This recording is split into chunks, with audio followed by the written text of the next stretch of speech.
तो दोस्तों, एक बड़ी और दुखद खबर ये है कि हमारे कुल जनसंख्या का 23 करोड़ भारत में बाल वधू हैं। जी हाँ, तमाम प्रयासों के बावजूद, बाल विवाह को रोकने के तमाम अथक प्रयासों के बावजूद आज भी ये निरंतर जारी है।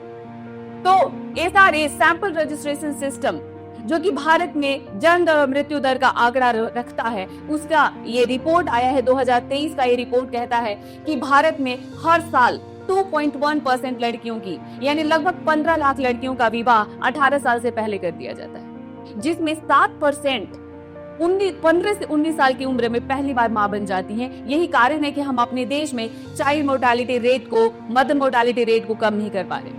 इसमें पहले नंबर पर वेस्ट बंगाल है, जो कि प्रबुद्धों का राज्य माना जाता है। दूसरे नंबर पर झारखंड है, तीसरे नंबर पर केरल, फिर हिमाचल प्रदेश और फिर हरियाणा है। मैं आपको बता दूं कि हमारे देश में बाल विवाह को रोकने का प्रयास 19वीं सदी से ही हो रहा है। इसमें पहला प्रयास हम लोग को देखने को मिलता है विद्यासागर जी का, जिन्होंने 1860 में 10 वर्ष न्यूनतम उम्र निश्चित करवाया अपने साथियों के साथ मिलकर, पर इसका कोई लाभ नहीं हुआ। फिर 1872 में civil native marriage act pass होता है, और जिसमें लड़के लड़कियों का उम्र निश्चित किया गया था, 14 साल लड़कियों का, 18 साल लड़कों का। कोई लाभ नहीं हुआ।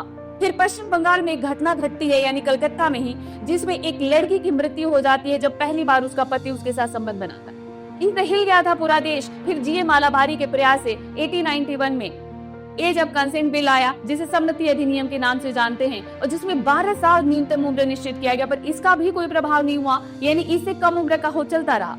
फिर हरविलास शारदा जी ने अपने अथक प्रयासों से एक एक्ट पास करवाया अंग्रेजों के द्वारा, जिसमें कि हम लोग शारदा अधिनियम के नाम से जानते हैं, और जिसमें कि पास किया गया था वही 14 साल लड़कियों का और 18 साल लड़कों का।